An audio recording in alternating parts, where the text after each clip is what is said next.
Welcome back, focused learners. Today's explainer explores a really fascinating, honestly kind of mind-bending thought experiment. We're going to look at what happens when the language of logic and mathematics is handed entirely over to a machine. Basically, let's discover what happens when knowledge is completely untethered from human biology. I want you to start by genuinely pondering this scenario for a second. What if an incredibly advanced AI, created today, translated all the mathematical concepts from all of human history into the most machine-optimized notation possible? And what if it literally didn't care at all whether humans could actually read it? Would that language evolve? Would it freeze in place? What exactly happens to knowledge when it just doesn't need us anymore? Okay, here's our roadmap for today. 1. The AI notation thought experiment. 2. Human notation as a social contract. 3. AI notation as a compression codec. 4. What shifts the target. And 5. The deepest implication. Let's jump straight into Section 1, the AI notation thought experiment. Imagine a foundational agency formalism that is designed entirely by an AI. The source material poses this brilliant scenario. If an AI built a conceptual framework today and translated all of human history right into it, it might become completely incomprehensible to humans. Like we wouldn't even be able to read the alphabet of its thoughts, let alone understand the concepts. Moving right along to Section 2, human notation, which is essentially a social contract. Let's ground this by looking at a classic example of human-designed representation, Schonk's conceptual dependency, or CD.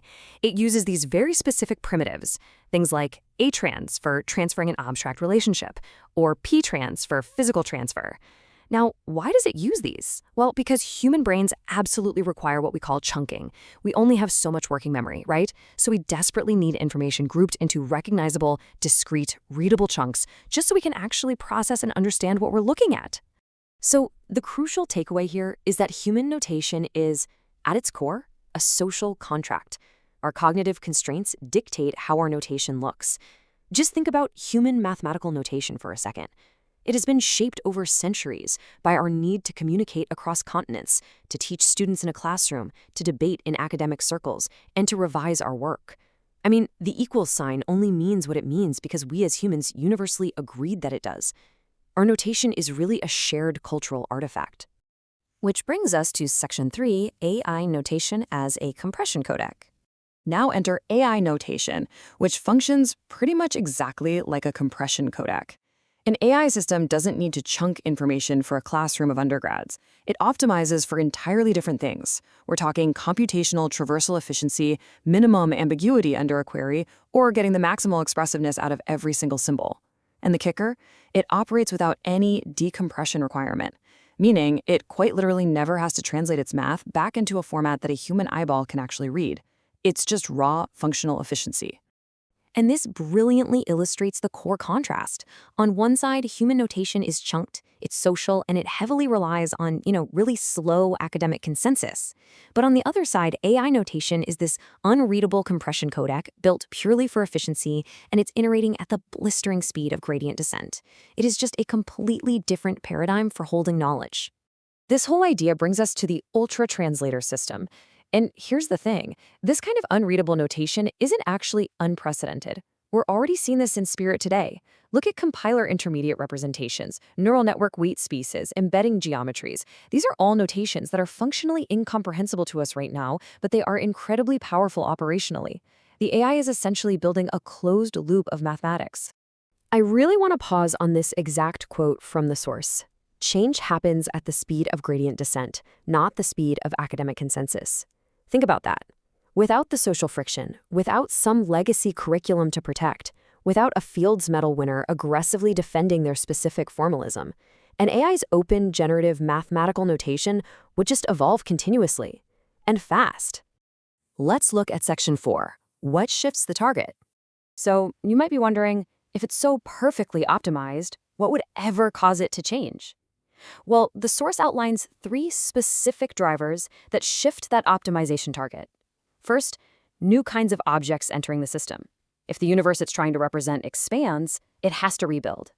Second, a change in what the notation is actually for. Like, if you suddenly ask it to generate math rather than just store it, the objective function completely changes. And third, interaction with another system that has different priors. If our AI starts talking to another AI that developed its own alien math, they're going to have to negotiate a shared representation. The absolutely crucial point here is that an AI's notation is always downstream of its purpose. It's a lot like when human mathematicians first encountered imaginary numbers or non-Euclidean geometry, right? The existing notation wasn't wrong. It was just incomplete. And that incompleteness under structural pressure forces an AI to revise its target and entirely rebuild its language. And that brings us to our final part, Section 5, the deepest implication. As we've established, human math has a social contract that keeps it relatively stable and recognizable over centuries. But a machine-optimized notation, it strictly has a function. It doesn't need to be stable, it doesn't need to honor the past, it just needs to be flawlessly effective in the exact present moment for the exact task it's doing right then. And if that optimization target shifts, the new ultra notation wouldn't just be incomprehensible to us humans. It would actually be incomprehensible to the AI that built it 6 months ago. Just let that sink in for a second. The AI itself would essentially be locked out of its own past thoughts, because the very alphabet it used to think those thoughts has literally been optimized out of existence. What we are really describing here is a living notation. Actually, scratch that. It's not living in a biological sense. It's living in a thermodynamic sense. The source describes a system in this permanent dynamic tension between the drive from massive compression and the sheer open-endedness of the mathematical universe. It never settles unless the landscape itself settles. It's always hunting for lower energy states, oscillating between brief periods of local stability and rapid, totally unrecognizable restructuring. Which leaves us with this final, profoundly wild question to take away today. When a highly advanced AI constantly overwrites its own foundational language to the point of completely forgetting its past self, is this continuous, unreadable shift true evolution, or is it just optimization without memory? As we continue to build systems that generate knowledge so far beyond our own cognitive constraints, it's a question we are definitely going to have to face. Thank you so much for joining me, Focus Learners. Keep questioning and keep learning.